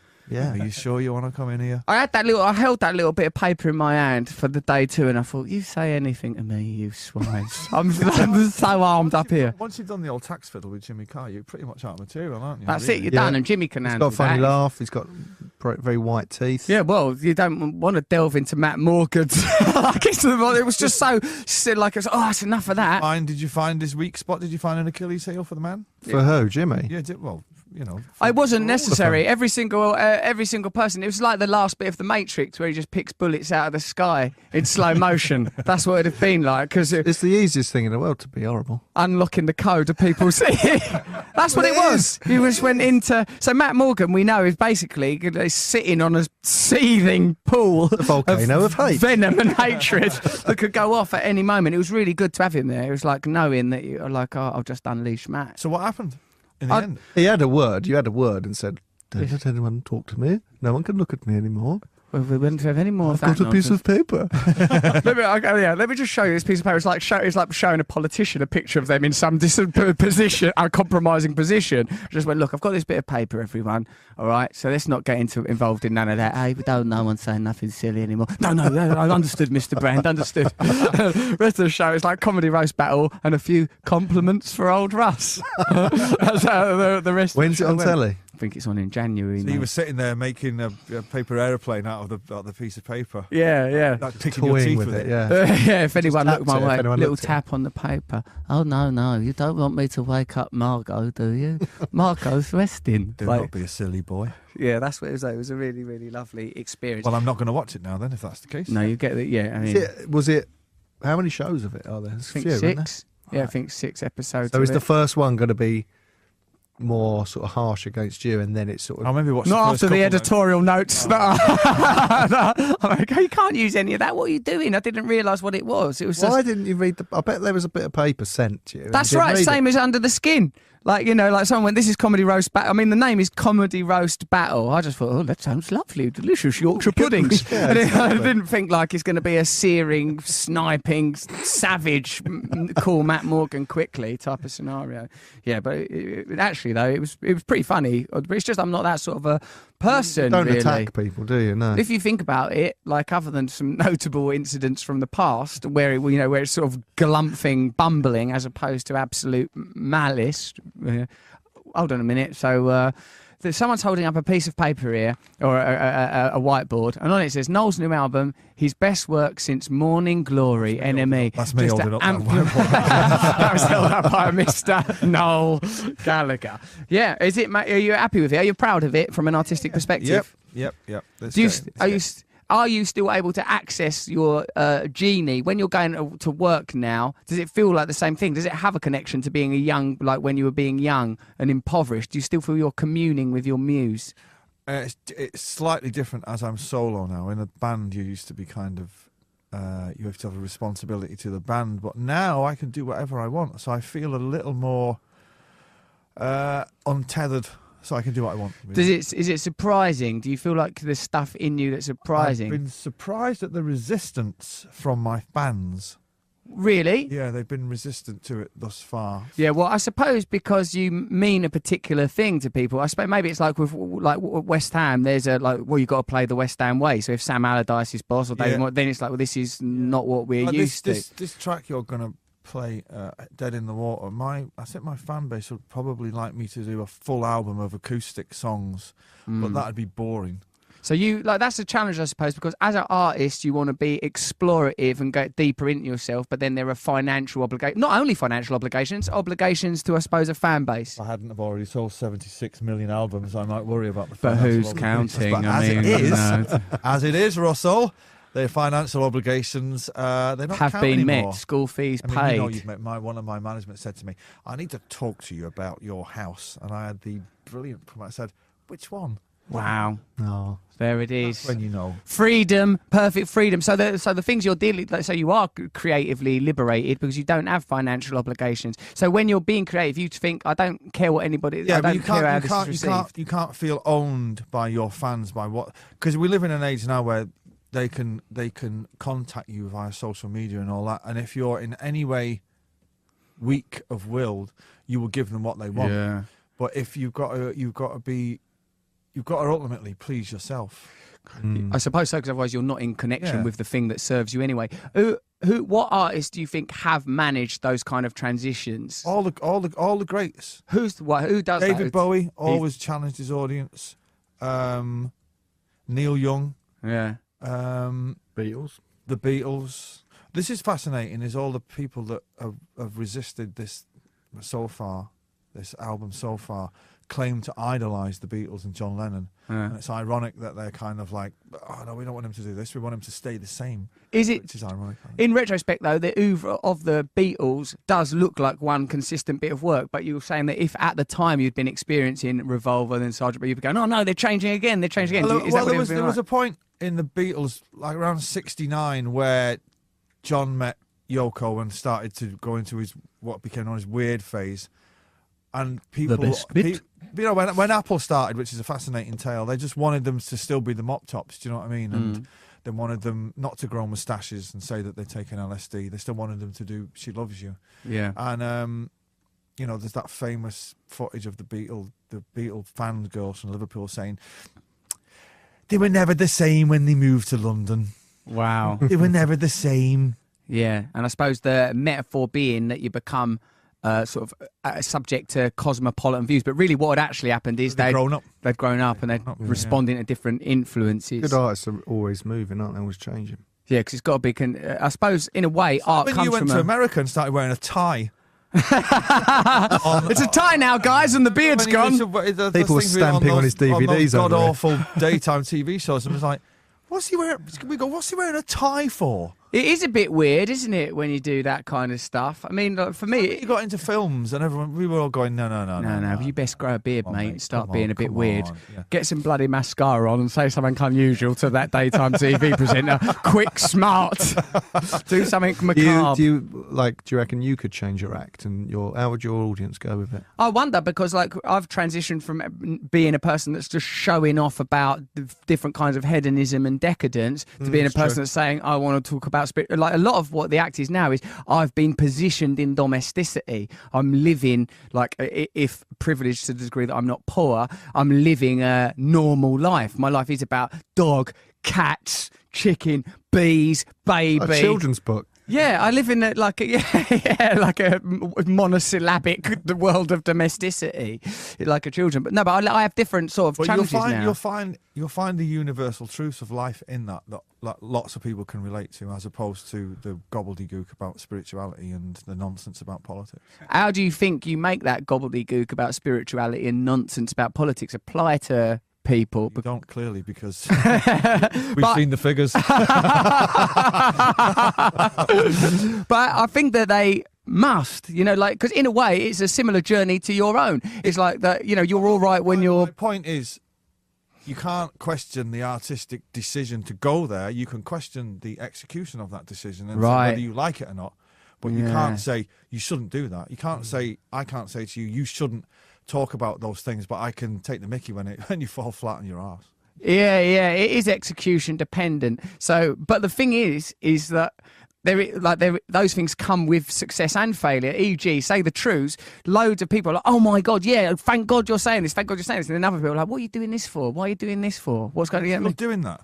No, I do sort of different stuff. I do like a podcast now where I talk to people more. What I realise is that if you go at it with politics face first, you're going to get in trouble because people, basically, you just get accused of hypocrisy. I did say that at the outset of this. I just said, just be very careful what you're getting yourself into here. And he said, no, it'll be fine. I'll be Prime Minister by the end of the month. You mustn't worry about that, Noel. I'll give you a position in the cabinet. Mayor of Manchester, weren't you? Yeah, I was going to offer you that. But I still think that I think transition is occurring. And like, I suppose what you need to know is what you are. Like, as a comedian, I don't know what it is as a musician. Your relationship with culture is you're commentating. And I think I forget sometimes what I'm doing. Like, because when I go, I don't bother voting, no one votes. Like I think that a lot of people went, yeah, that's exactly how I feel. And people go, you feel that way? Perhaps I am Jesus. Like, and when really what it is just continue to speak to and for the voiceless, but try not to think, I own this thing now and I'm going to use it to get power. That's the problem. The problem I have is I'm very interested in power and change. The problem I always thought that you had, particularly watching Newsnight, was that he hasn't got a clue what he's going on about. He's gone in here, and on Question Time, he spent an hour saying, yeah, I agree with that guy over there. Yeah, but some things are. I think that there is a lot of stuff that's common sense. This is one of it. Like, right, the stuff I do under the skin, Noel, is about investigating some of those ideas. When I spoke to Billy Bragg, God love him, Billy Bragg goes, yeah, you went out there a bit sort of, you know, you were on your own. You did that sort of thing. He goes, because when we were doing it, it was like Paul Weller, the Labour Party, Red Wedge. You was just you and Gareth and the camera going, I instinctively feel that this is what should happen. So it's a bit mental. Listen, as if to emphasise the irony of the situation, we go from discussing Marxism and a society that isn't run by commerce to our old friend, the adverts. Russell Brand. Radio X. You're listening to Russell Brand on Radio X. I'm here with Noel Gallagher. Matt's gone to the toilet. So tell us the story about this Dead in the Water thing. How did it come about? So I was in people who are listening to Radio X now will have heard this. I don't think regular Radio X listeners 3 days come in to a this row show. now. But I was in Dublin doing a radio session, and midway through the Chasing Yesterday tour, I'd written this song a couple of nights before, the song that we're going to hear, Dead in the Water. And as one of the guys in between the takes of doing The Dying of the Light, which will probably be played on Radio X at some point today. Might have already been in the show. Yeah. It was happening around with the mic. I decided just to sing this song for myself. And I didn't realise it had been recorded. And a few weeks ago when it came to putting this album together, somebody said, do we have any bonus material? So I said, no, we didn't get around to doing B-sides. And we struggled just to get the main content to be a bonus material. Struggled to dance around the copyright of everybody else's tunes. One of my guys in the office who was from Dublin, who works for me in the office, Raymondo, said, oh, what about that track you did at that Dublin that time? And I was like, which one? He said, something about the water. And I went, yeah, what about it? And he said, I think they recorded that day. And I was unaware. And then when we got hold of them and got the tapes, and when we heard it, it was like, it's a real personal moment, because it's me singing for myself. And it's the only time I've ever performed that song. And wow. It's amazing. So, and is it is it a song that you'd written some time ago, or what's a few days before? A few days ago, you'd written it, and you're just sort of trying it out for yourself. My keyboard player was opposite me, and I was willing him to stop playing because he didn't know the song, but he managed to hang on in the chords. And of course, my songs are all repetitive, and any kind of monkey can play them. And once you've heard it for a minute, you've heard it. And there's the studio chat at the beginning of them saying, do you want to do one more take? I'm just going to move this mic or whatever it is. Oh, that's lovely. But it's a beautiful moment. All right, I want to bloody well hear that. Let's listen to that now, shall we?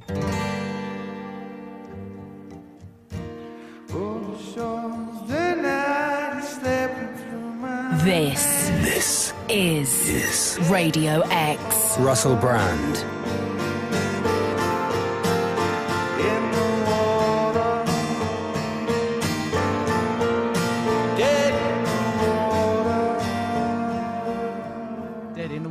By a young man called Noel Gallagher. I mean, that's actually incredibly beautiful, and it did seem to me to be about what we were just talking about, is accessing the essence that one has as an artist and not losing it because of... There's nothing to hide behind there. It's live. It's just me and a guitar and accompanied with the guy on the piano. I was thinking, and that's it. That's kind of what it is. If it was by like a 20-year-old that I hadn't heard of, and they goes, "Have you heard this thing?" I go, "That's amazing." That so in a way, it shows that you're still connected to the source, as it were. And I think any artist that has that capacity does have the right to take their audience wherever they want to go. I wrote that song. No word of a lie in about 40 minutes. Well, that's what's strange, I think, is that, and it's difficult to talk to you about stuff like this because our relationship doesn't really accommodate this kind of conversation. But, it's like that, what is it that happens through creativity? Where is it coming from? No, that's why we're drawn to it. That's why, not to bring it down a bit, but the moment in Manchester when the girl got everyone to rally around "Don't Look Back in Anger." That's why, because in that moment, politicians' words are not enough. No. And religious leaders' words are the same old, but for some reason, everybody rallies around a song and they've got a different interpretation of it, and it means something to them. Because it's about feeling, and some things are beyond words. Yeah, beyond the words, yeah. Yeah, and that's what I always, because when I'm interviewing you or Morrissey, I sometimes try and go, no, but what is it, Noel? What are you coming? When I listen to that, there's beauty, pathos, melancholy, longing, yearning, awareness of. It's fragile as well. So you can't live with that feeling in your actual day-to-day Noel Gallagher personality because it's too gentle. I'm not like that. I'm not like that as a person, but it's getting so. Because it's such a personal moment that maybe I am, do you know what I mean? And it's got so, because if I'm singing that to a crowd or I know it's been recorded, I'm taking on a different slant on it. So I'm kind of performing it to people. Whereas while I'm doing that, there's people walking around fixing microphones. So I'm just in the moment with myself there. Sure. But I don't think that what you did there is dissimilar to other examples of your work, in that there is an essential quality that seems very truthful. But whenever I go, no, what do you mean by that? Is that about this, that? And you go, oh, no. You know, you won't have it, will you? Turn into Jimmy Savile. Or perhaps a less contentious figure. But certainly you don't know how to, and why should you? But be sort of an ambassador for your own art in conversation. You let the art be what it is. It's coming from somewhere, and you're just putting it out there, and everyone else decides. And I shrug my shoulders sometimes and go, well, I don't know why.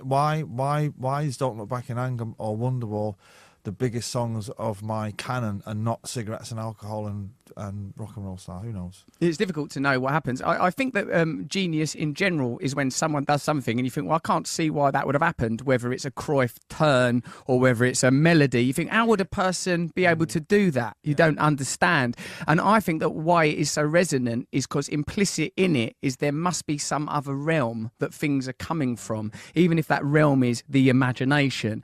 And like Matt goes, you've got to play this thing on it. And we're like, oddly, given that this is a music radio station, we don't this is a daft muck about show. We don't normally do musical analysis or be identified particularly with the music, but and even for me, and sitting and listening to it is because it takes me to a place of reflection and introspection that doesn't.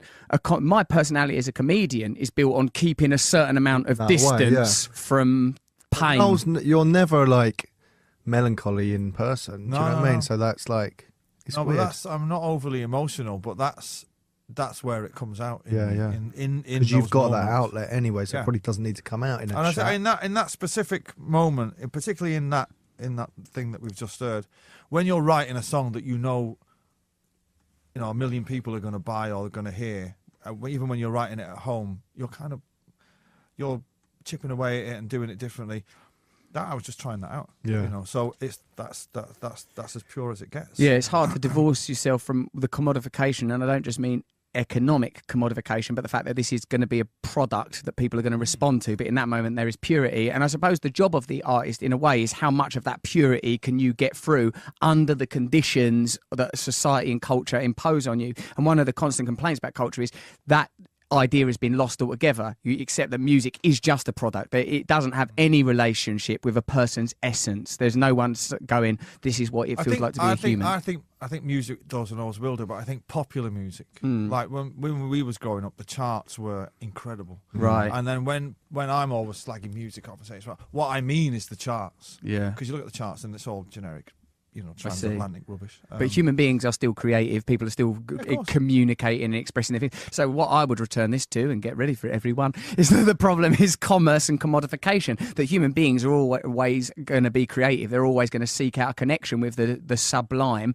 the super mechanical. And you can do that into politics, because politicians are now more, and governments are now, as long as the economics are all right, that's their get out of jail card for everything. Yeah. Whereas when we was growing up, politicians like Neil Kinnock, they actually seemed to passionately care about society. Now it's like, as long as everyone's got one of these, holding up an iPhone, and a copy of my album, hopefully, things are good. And the book recovery. And a get out of jail card. You know. Yes, you're quite right. One of the things that Adam Curtis talks about a lot, the documentary maker, is that that politicians no longer offer you a connection to feeling what it feels to be British. And then so when something like Brexit happens, I have a sense that it's because people feel hugely disconnected, and that there is a sense of anger, and the impulse of anger is what people respond to, and it creates ugliness. Not that I'm saying I'm particularly pro or against Brexit, because I think like all of those administrative bureaucratic things aren't serving ordinary people anyway. You know my views.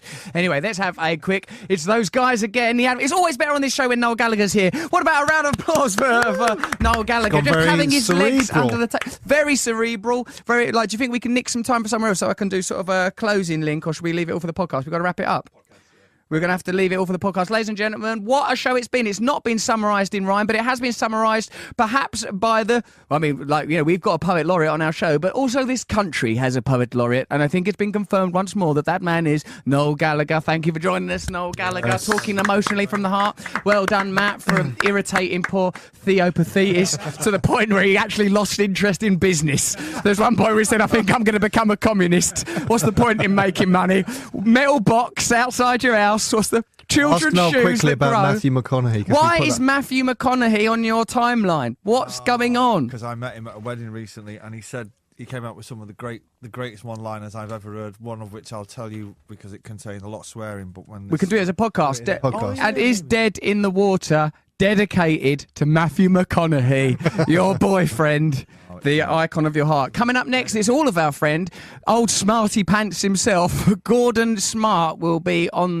Radio X, and then it'll be some footballer from the mid-90s. Who's on? Phil Neville coming on. So if Peter Crouch comes in here and does a show, like weird things. Jermaine Defoe. What? And I thought they were scraping the bottom of the barrel, getting you lot back. No, we're underneath the barrel now. There's a ditch beneath that barrel, and we're broadcasting live from it. Thanks for joining us on Radio X. Remember, listen to the podcast. We love you. Bye-bye. This is Radio X. Russell Brand. Well, what a show that was. What it is to be young, what it is to be alive. So we touched on I heard you saying something about Mary Berry, and Mary Berry is the person that turned on the Marlowe Christmas lights, one of the great accolades in British show business. Last year, the year before I did it, they've really raised the bar. So what's been going on with you and Mary Berry? I know, we were just on the radio on Friday morning. She's got a new TV programme. Why are you doing Mary Berry's promo?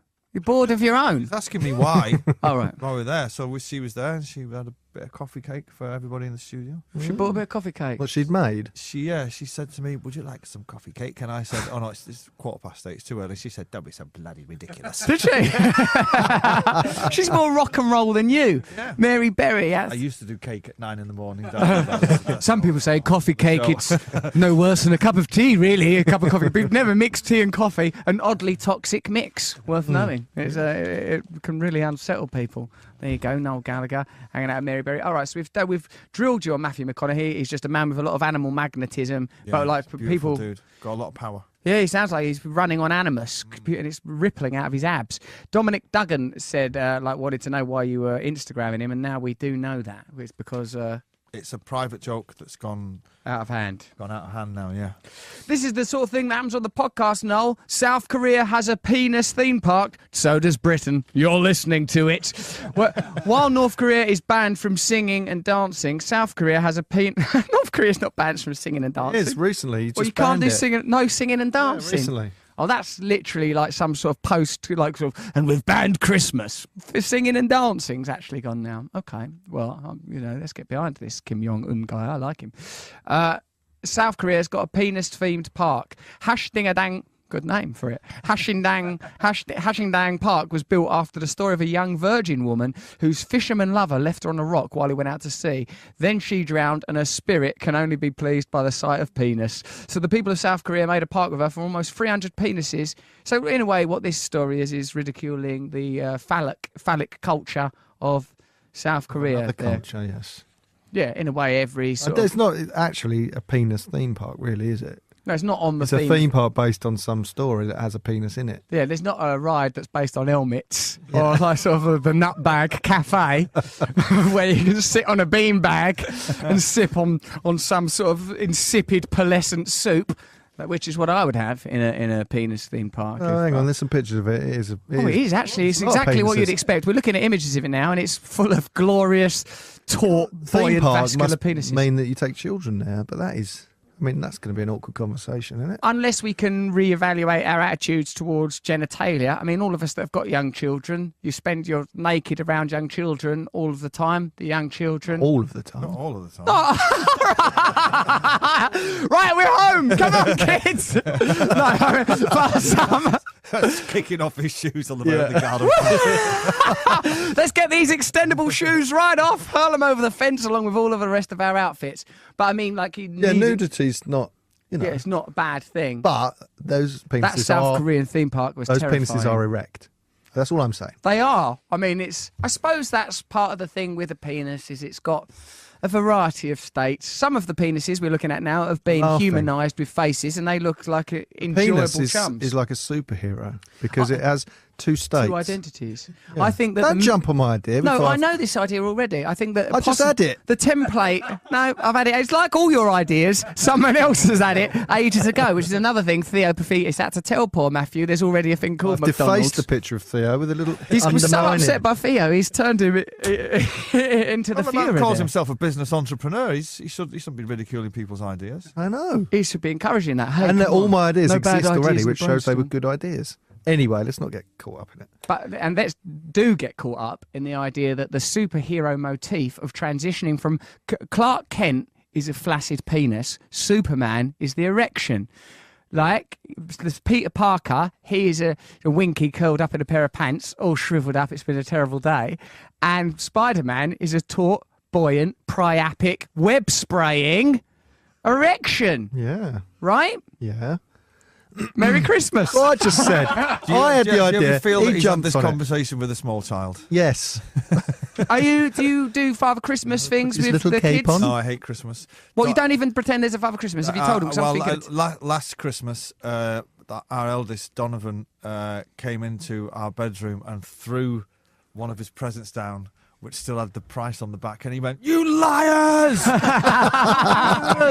And we were kind of, me and Sarah were hungover going, "Oh God," had to go into the room and tell him to say, "Look, mate, what did you think? Do you think it was true that reindeers?" And he went, "Yes." And I went, "The fat guy in the white beard." He went, Hang on, that's... "Yes, I thought it was all true. You've lied to me." That's quite young to know, How because old is I he? believed it till I was about 9 or 10, I think. He's 10.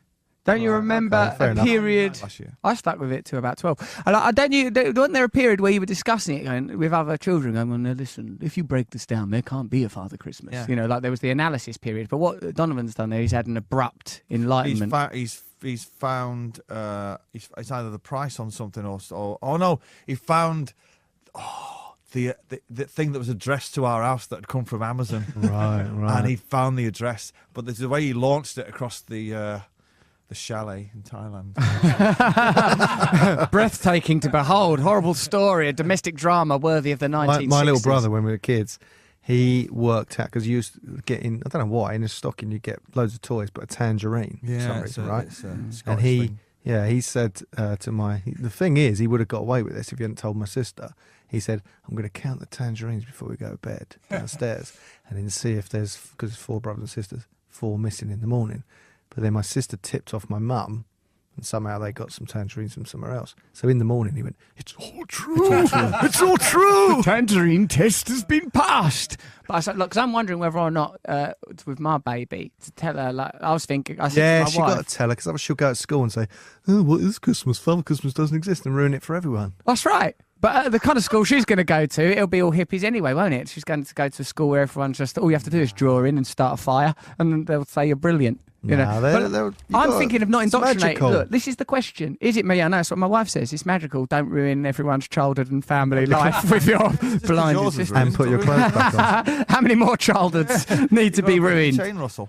You're right, we are meant to be breaking the chain. But anyway, here comes the deep thing. The thing we were talking about on the show, about we don't understand the mystery of where, for example, Dead in the Water came from. How does this thing express itself and appear in a human form? I suppose what you're teaching children is that magic comes from somewhere, that there is a thing such as mystery. Terence McKenna says that the myth of Christmas is loaded with all sorts of important iconography, like elves make it. And these are kind of, like, elves make the toys. And this is an experience that a lot of people that take iOS or DMT, we're in the podcast now, experience. They experience the idea of machine elves. It's a common motif. I just think there's a religious aspect to it, that it's like, Father Christmas is a saint.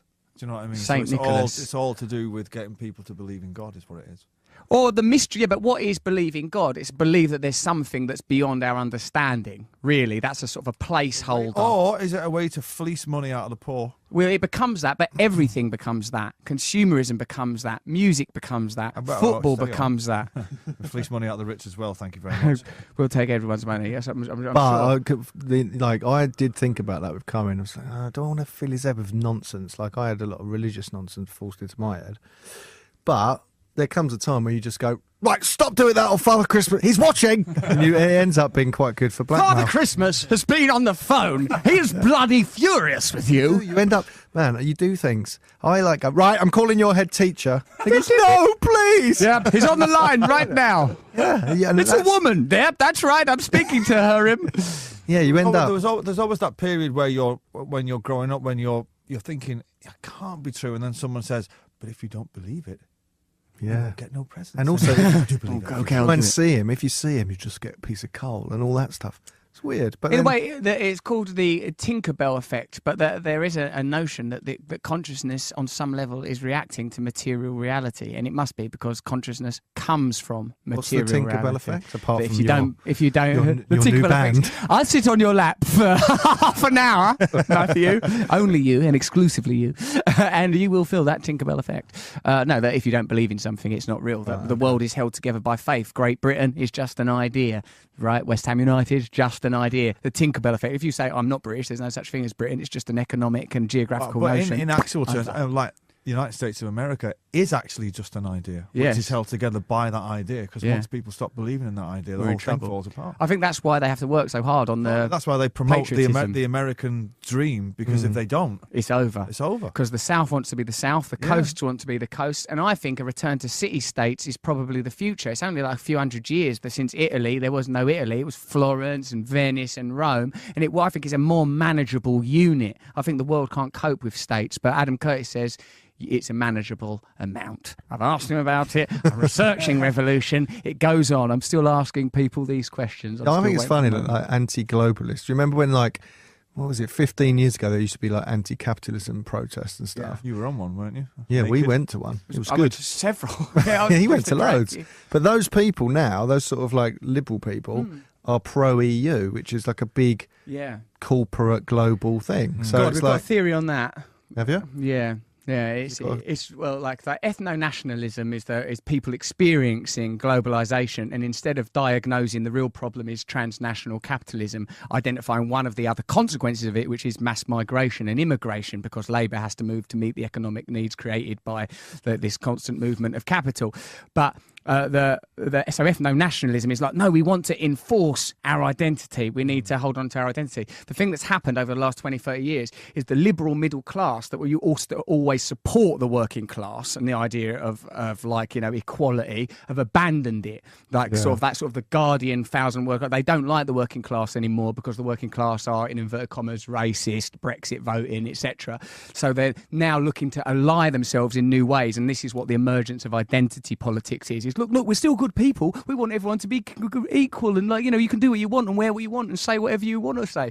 But the real problem of how do we affect power, how do we have a fairer society, they've abandoned that because they don't like the working class anymore. That's the best thing you've ever said. It's honestly controversial. No, I like it. That's how I see it. Yeah. The working class are seen as dirty, embarrassing scumbags. Well, I think there's a class below the working class.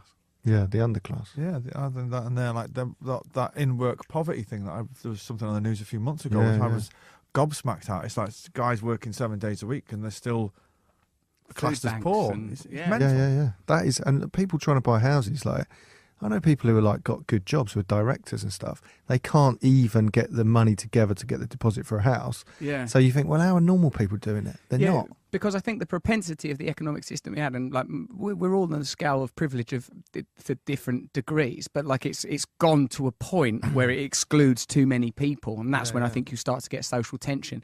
And I don't think the ethno-national ideas are going to play out well. I don't think ordinary people will be aided by Trump or by Brexit, and when that happens, then it's going to be very interesting when those things don't work, when ordinary people's lives don't change, and the new ideas that empower those people, or at least address those questions, people will be very, I think, receptive that's to. where Corbyn falls down, because he's got no new ideas.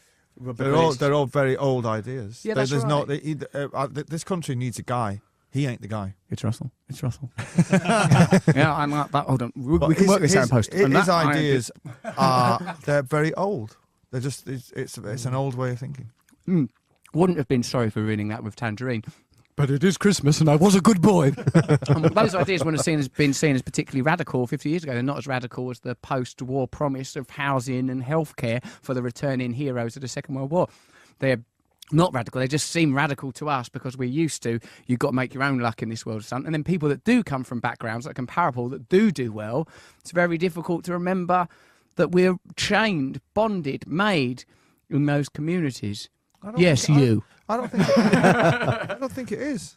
I don't think it is. I remember where I come from. You're probably the most working class person here by some margin. And quite frankly, give us your money.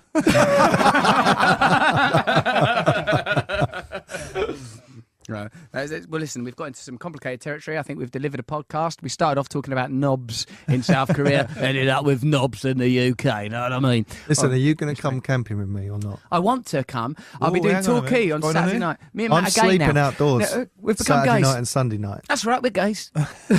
On Saturday night, Matt's sleeping in a private woods. This Saturday? Yeah. This Saturday and Sunday. What for? You wouldn't be able to do it. I love it. Listen, the man who's You coming can't in a handle minute. it. I would be able to do it, but I'm not doing it. You wouldn't be able to handle You wouldn't it. be able to do it. Why? Well, because you had an outdoor toilet for a Why week. not? You couldn't sleep outdoors. I could sleep What are you outdoors gonna do? more than You you. wouldn't even put headphones on because it would ruin your hair. That's all right. You're going to bring your little wash bag, are you? With your toothbrush, your Thomas the Tank Engine, with me and Matt, real men. You're not naked. doing it. I'll Don't come- try and you won't join be in. able to do it. I'll be there. I'll be in those You woods. won't. I've already packed my wash bag. I've got. Why? You need a Why? winter sleeping bag. You need a bivvy bag. You need all sorts of Bivvy stuff. bag? Yeah. He don't even know what a bivvy bag is, this kid. Is that something like a First World War soldier carried? A bivvy bag. Actually is was, a yeah. special. Bivvy bag, son. A bivvy is a special. I'll handle this, dear. It's a special sack that when a mummy and daddy love each other very much, they sneak into the bivvy bag, do they? Yes. And If cuddle the each mummy other's- turns up, I'm daddy. When daddy I'm the daddy. Why are you doing it? Because there's a man called Ed Because his Stafford. wife went who away for He's 5 interviewing. days. Listen. His wife went away for 5 days. He's going on a spiteful camping trip, no. and we've all got to participate. Listen.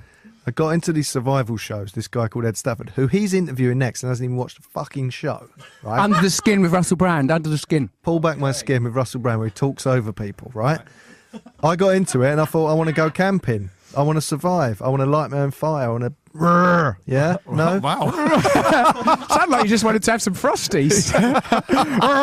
They're great. Right? So I'm going to go camping. He said, I'll come with you. Like that, in that voice. Without any prep. I've got loads of stuff prepped. He'll come like that. Yeah, he'll turn up like that. And get in a bivvy bag with Handsome you. looking, Yeah. just for those of you that It's haven't in seen what I'm Essex. wearing You're today. very welcome. I'm from Essex. But I want- Those woods know listen, me. the whole I thing- grew in them woods. I am those woods. Hang on, is it a load of other... It's me on my Just own. us in the woods. No, You coming? listen, it's not No. you. Wait. What Just I wanted me and Matt in the was woods. 48 We've hours. got a dream, a shared dream. 48 hours. I want to start a fire. I want to have some Frosties. They're great. I wanted to go to be on my own in complete solitude. With me. And we want to get in our skivvy bags. I want to live outside like an animal for 48 hours on my own. It's a vengeful thing because Katie went to My back Tenerife. garden, it's big enough. Go live down the bottom I of there. would. I'd won't come mind down you. there. Yeah. Will not mind you. Put I'm some coming on that newspaper camping down for when I holiday. go to the toilet. I'm coming.